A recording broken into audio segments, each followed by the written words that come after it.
लेकिन हिंदी जो भाषा है ये तो पायजामा नहीं ना है कि हम बदल लेंगे। बिल्कुल सही आपने कहा।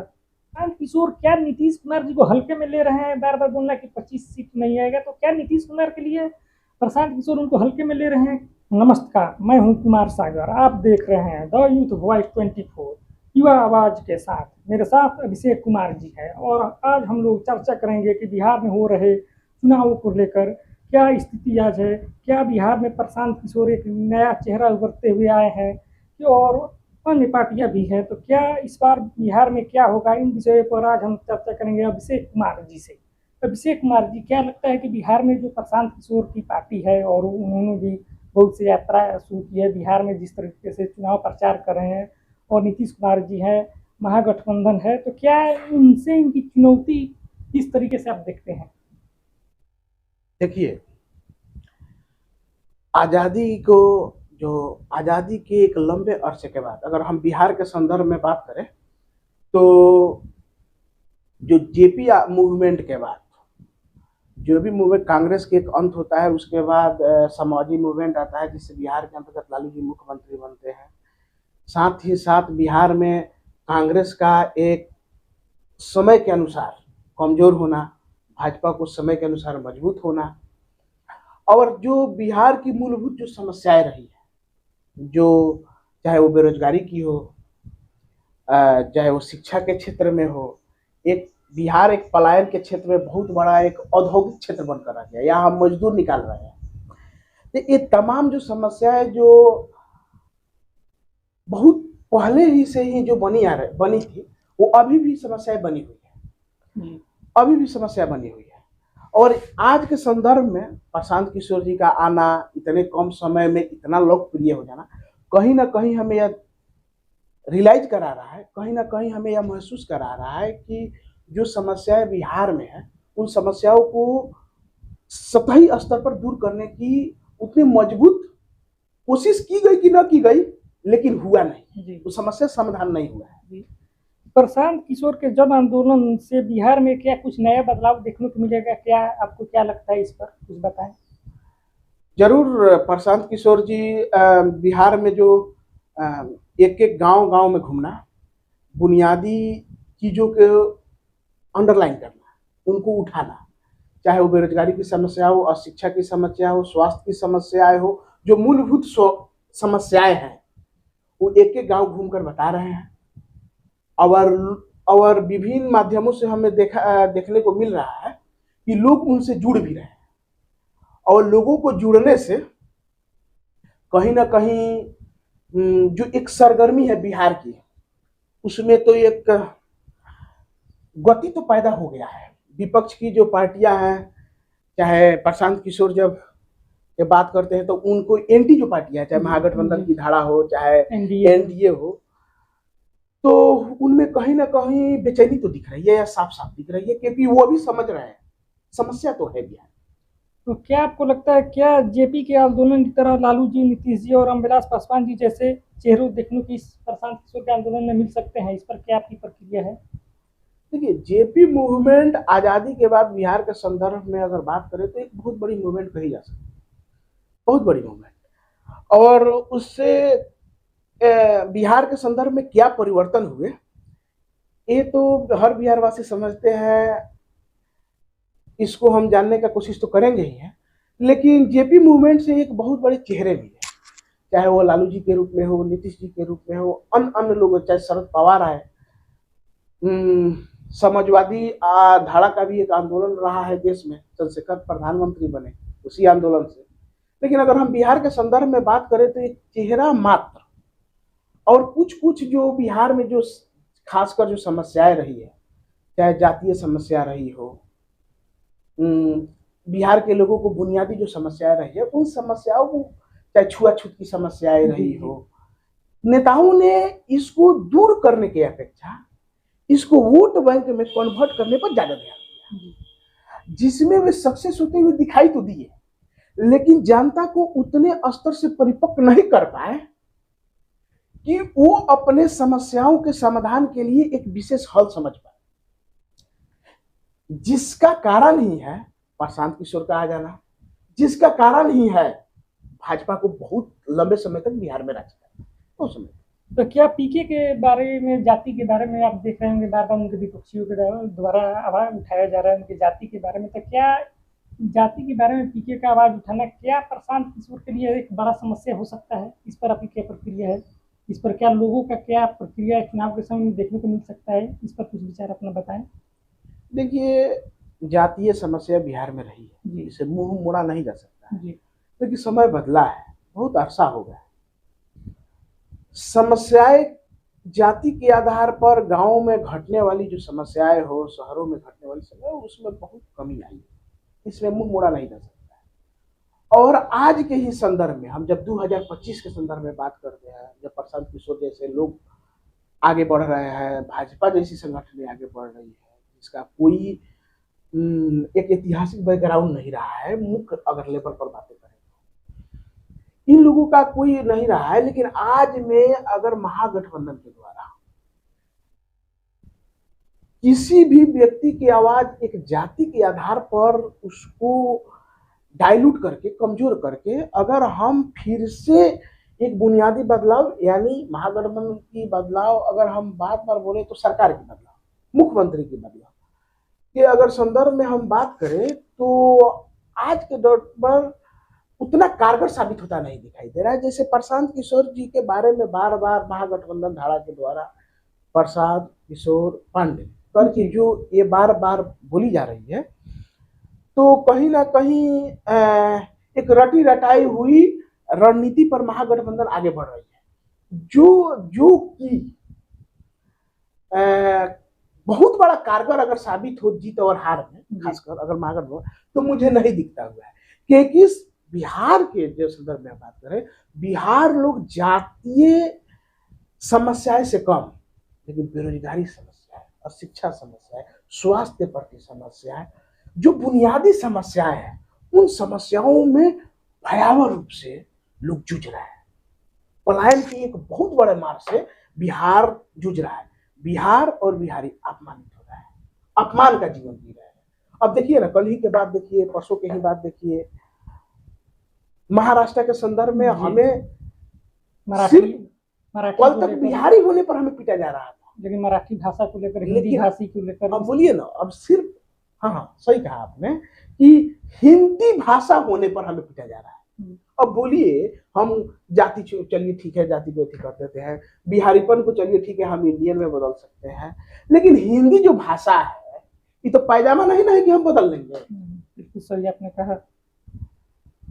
तो एक और बात है कि प्रशांत किशोर जी के द्वारा नेता प्रतिपक्ष तेजस्वी यादव जी के शिक्षा पर सवाल उठाना बार बार, क्या आपको इस पर क्या लगता है? इस पर आप अपना प्रतिक्रिया दें।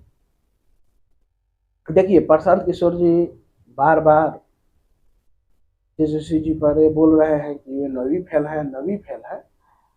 मुझे नहीं लगता है कि इसे बहुत बड़े पैमाने पर देखा जाए। तेजस्वी जी एक लंबे अरसा हो गया राजनीति परिघटनाओं को देख ही नहीं रहे, उस घटना के हिस्सा भी रहे, और वे कई एक बार मुख्यमंत्री भी रह चुके हैं, उप मुख्यमंत्री रह चुके हैं।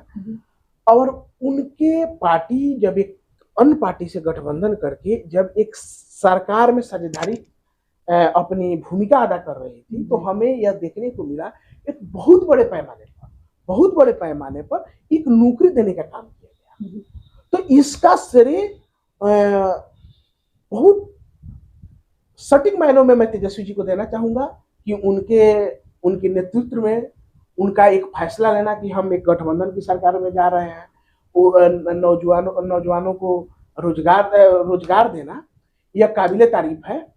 लेकिन जहां तक रही है शिक्षा, हमने कहीं सुना था कि न्यूटन भी 9वीं पास थे, और बार बार, और हमने तो बचपन से ही सुनने का काम किया, देखने का काम किया कि दुनिया एक खुली किताब है। अनुभव भी एक बहुत बड़ा शिक्षा के क्षेत्र में काम करता है, और शिक्षा का रेडियस जो है, शिक्षा का डायमीटर जो है, वो किसी एक पाठ्यक्रम और किसी एक खास डिग्री में सबमिट करा जाना नहीं है। देखिए, जो आपने बात की जाति की, तो बिहार में जाति और धर्म के आधार पर मतदान करने के लिए बिहार जाना जाता है, और बिहार की एक बड़ी समस्या भी रही है जाति के नाम पर, धर्म के नाम पर, वोट करना है, जिस तरह की राजनीति है, तो क्या इस बार के जो 25 के चुनाव है इसमें यही पैटर्न चलेगा कि कुछ आपको बदलाव दिखता हुआ दिख रहा है? देखिए देखिए समस्या और समाधान दोनों के तौर और तरीके बदल रहे हैं। बदलते हुए परिवेश में जब हम बात करते हैं कि यह इसको हम एक थोड़ा भली भांति समझने का कोशिश करेंगे कि जब देश आजाद हुआ तो मुख्य रूप से कांग्रेस पार्टी थी, कम्युनिस्ट और एक हाँ सही कह सकते हैं कि एक कम्युनिस्टों की एक जो सशस्त्र विद्रोह रहा जो आजादी के पहले, खासकर एक उनमें विभेद एक समन्वयों के कारण वे संवैधानिक प्रक्रिया में आए, संसदीय मार्ग के होकर जन समस्या उठाने का काम किया और दूर करने का काम किया। मुख्य विपक्षी पार्टी में कम्युनिस्ट पार्टी खासकर सीपीआई आई। और आजादी के बाद एक और धारा था जो सशस्त्र विद्रोह के माध्यम से भी बदलाव लाना शुरू किया। लेकिन हम संवैधानिक परिपाटी में अगर बात करेंगे, संवैधानिक लोकतांत्रिक मूल्यों के आधार पर जब राजनीतिक पार्टियां चुनाव जीत कर आती है, तभी हमारा दिशा और दशा बदलने का जो उनका दायित्व होता है उसका निर्वहन हो करते हैं। लेकिन दुर्भाग्य यह रहा कि भारत जातियों में बटा रहा, भारत भाषाओं में बटा रहा, भारत धार्मिक कर्मकांडों में फंसा रहा। और हमें जब अंग्रेज यहाँ आए तो खासकर 200 वर्षों में हमें अपना जो शैक्षणिक विस्तार करना चाहिए था, उसमें कहीं ना कहीं हरास पैदा हुआ। हम अपने जातीय बेसलाइन पे, धार्मिक बेसलाइन पे, भाषा के आधार पर हम इसमें और रूढ़िवादी होते चले गए। और आजादी के बाद में जो मुख्य रूप से कम्युनिस्ट पार्टी थी, कांग्रेस पार्टी थी, समाजवादी धारा थी, ये लोग जो जन समस्याओं को उठाने का काम किया, जो उठाने क्रम में जाति का बारे में उनका उस समय जब जाति के आधार पर समस्याओं को सॉल्व करने की कोशिश की जा रही थी, तो इसका मतलब यह नहीं था कि हम जाति के आधार पर वोट ले रहे हैं। लेकिन धीरे धीरे हर राज्यों में क्षेत्रीय पार्टी बनने लगी, और क्षेत्रीय पार्टी उसके जो नेता थे वो कांग्रेस से निकल कर आ रहे थे, वो समाजवादी धारा से निकल कर आ रहे थे, वो सीपीआई से निकल कर आ रहे थे, वो जनसंघ से निकल के आ रहे थे, आरएसएस से निकल कर आ रहे थे। और उनको कहीं ना कहीं यह समझ में आ गया कि हम विकास के आधार पर, किसी भी समस्या के परिवर्तन के आधार पर बहुत दिनों तक, बहुत जल्दी हम राजनीति लाभ नहीं ले सकते। देखिए, जैसे कि हम बिहार पर ही बात करें, एक सेकंड, एक बात मैं क्लियर करूंगा, तो राजनीति लाभ नहीं ले सकते। तो उन्होंने समाज में बटे हुए लोग जो जाति के आधार पर थे, धर्म के आधार पर, देखिए कहीं कहीं राज्यों में जाति के आधार पर अलग करके लोगों ने अपने राजनीतिक रोटियां सेकने का काम किया। और महाराष्ट्र के देख लीजिए ना, वहाँ धर्म के, वहाँ भाषा के आधार पर उसका नेगलेक्ट कर और हिंदी और मराठी के वो करने का काम कर रहे हैं, वो सत्ता में आने के लिए ललायित है। देखिए, जैसे हम बात करें बिहार में नीतीश कुमार जी 2005 से मुख्यमंत्री हैं, तो प्रशांत किशोर क्या नीतीश कुमार जी को हल्के में ले रहे हैं? बार बार बोलना कि 25 सीट नहीं आएगा, तो क्या नीतीश कुमार के लिए प्रशांत किशोर उनको हल्के में ले रहे हैं? नीतीश कुमार का एक अलग छवि है बिहार में और मजबूत भी माने जाते हैं। देखिए, लालू जी का कार्यकाल बहुत मायनों में सही रहा, कुछ एक मायनों में गलत भी रहा।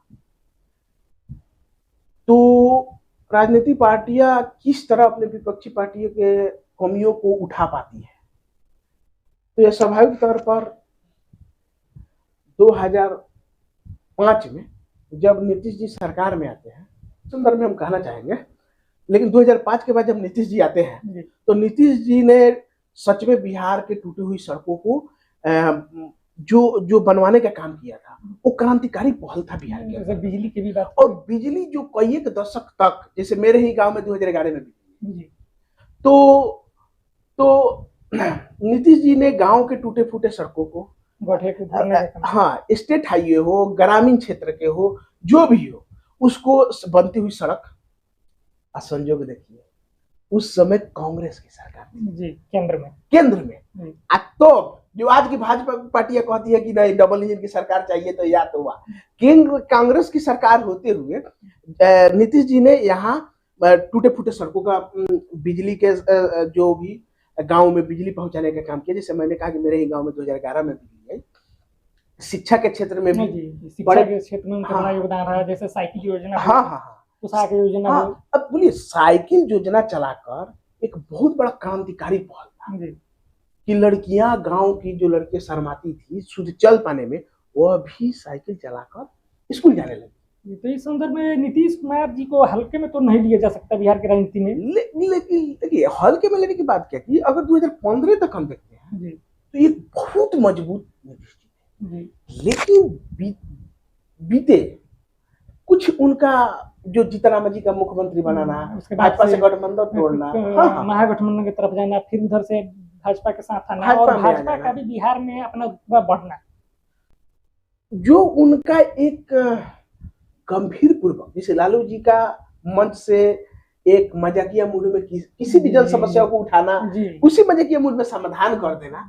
लेकिन नीतीश जी का समस्याओं को एक गंभीरता जो था नीतीश जी के पर्सनालिटी में, जी उस गंभीरता में बहुत बड़ी कमी आई और जो उन्हें जो उनकी एक कमजोरी को आज के संदर्भ में एक बहुत बड़ा कमजोरी का कारण बन गया। देखिए क्या पीके की बिहार में राजनीति जो है आज़ादी के बाद एक अनोखी बिहार में राजनीति में बड़ा बदलाव देखने मिल रहा है। क्या एक अनोखी पहल होगी पीके की राजनीति बिहार में? जरूर। जेपी मूवमेंट के बाद सतही स्तर पर अगर किसी संगठन ने काम करना शुरू किया है, जैसे ठीक है समाजवादी धारा से टूटकर आरजेडी बना, जनता दल यूनाइटेड बना, आरएसएस उज्जवल संघ से वो लोग भाजपा बने, भाजपा ने भी बिहार में अपना काम करना शुरू किया, बिहार उनको में भी भी सब कुछ सफलता मिली। बिहार में भी भाजपा भी एक मजबूत स्थिति में है। जरूर, लेकिन एक बड़े कालखंड में किसी बिना राजनीतिक दल से हटकर बिहार के सतही क्षेत्रों में संघर्ष करना, गांव-गांव में जाना, उसके बाद पार्टी बनाना, अब पार्टी एक मजबूती से उपस्थिति दर्ज करना। प्रशांत किशोर जी वर्तमान परिस्थिति में जो काम कर रहे हैं बिहार के अंदर एक लंबे अरसे के बाद हो रही है, और प्रशांत जी के कार्यक्रमों में जो उनका कार्य जो इतना जल्दी से प्रसारित हो रहा है, प्रचारित हो रहा है, वो जो बोल रहे हैं एक एक लोगों के पास जा रहा है, इसमें सोशल मीडिया की भूमिका को हम नजरअंदाज नहीं कर सकते। जी बिल्कुल। और एक और बात है, जैसे आपने देखा देश में भी बिहार में भी कई राजनीतिक पार्टियां बनती है, आंदोलन चलता है, जोर शोर से चुनाव होता है, लेकिन चुनाव में कहीं ना कहीं वो पिछड़ जाती है और फिर राजनीतिक पार्टियां जो है धीरे धीरे विलुप्त हो जाती है। क्या प्रशांत किशोर की पार्टी जो जन सुराज है उसके साथ भी यही समस्या को नहीं देखने को मिलेगा? देखिए पार्टियां का विलुप्त होना, पार्टियों को बनना, अगर बिहार का कोई देख रहे होंगे तो वो जानते होंगे कि राजनीति चुनाव के समय में तो पार्टियां बनती ही है, लेकिन पार्टियां बनने का, पार्टियां को विलय हो जाने के, पार्टियों को विघटन हो जाने का जो एक सिलसिला होता है ना, बिहार में प्रतिवर्ष चलते रहता है। जी जी। लेकिन अगर हम जन सुराज के बारे में बात करें कि क्या उसी पार्टियों की तरह भी यह है जो विलय हो जाएंगे, विघटित हो जाएंगे, कि किसी एक खास दल से अलायंस करके 2-4-5 सीट कर अपनी वाहवाही बिटोरेंगे, लेकिन यहाँ देख रहे हैं कि नहीं। प्रशांत किशोर का शुरू से ही जो जन आंदोलन है, आंदोलन के माध्यमों से अपने बातों को रखना, यह कहीं से हमें संकेत नहीं दे रहा है कि प्रशांत किशोर जी आगे चलकर किसी भी राजनीतिक दलों से वो गठबंधन करेंगे, क्योंकि प्रशांत किशोर जी जान चुके हैं कि गठबंधन करने से आप सरकार में आ सकते हैं, सरकार बनाना आसान है, जी जी। लेकिन गठबंधन करके बुनियादी समस्याओं को हल कर पाना बहुत कठिन है। और जिस संगठन का, जिस पार्टी का, जिस संघर्षों का बुनियाद ही बुनियादी समस्याओं को हल कर पाना हो, उसका करेक्टर ही ऐसा हो, करेक्टर ही ऐसा डिजाइन किया गया हो, अगर वो अपने मूलभूत जो विचार है उससे अगर समझौता कोई कर लेता है, तो हम उसी तरह टूटते फूटते बिखरते पार्टियों के एक कर्मानुसार जो परंपरा चल रही है, जी उस परंपरा में प्रशांत किशोर समाहित हो जाएंगे। और प्रशांत किशोर यह कभी नहीं चाहेंगे, प्रशांत किशोर यह समझ चुके हैं कि हमें एक मैसेज बिहार के लोगों को देना है। वो जीतते हैं और हारते भी हैं, तभी एक बहुत बड़ा मैसेज देंगे बिहार में। जी बिल्कुल, देखा जाए तो प्रशांत किशोर जी ने भारतीय जनता पार्टी के साथ भी उन्होंने 2014 में काम किया था, 2015 में नीतीश कुमार जी महागठबंधन के साथ उन्होंने काम किया था, तो उनको अनुभव तो है, इस बात से इनकार नहीं किया जा सकता है। जरूर एक अच्छे भारतीय राजनीति में रणनीतिकार भी माने जाते हैं। जरूर। ये सारे सवालों के जवाब आने वाले चुनाव में जरूर मिलेगा।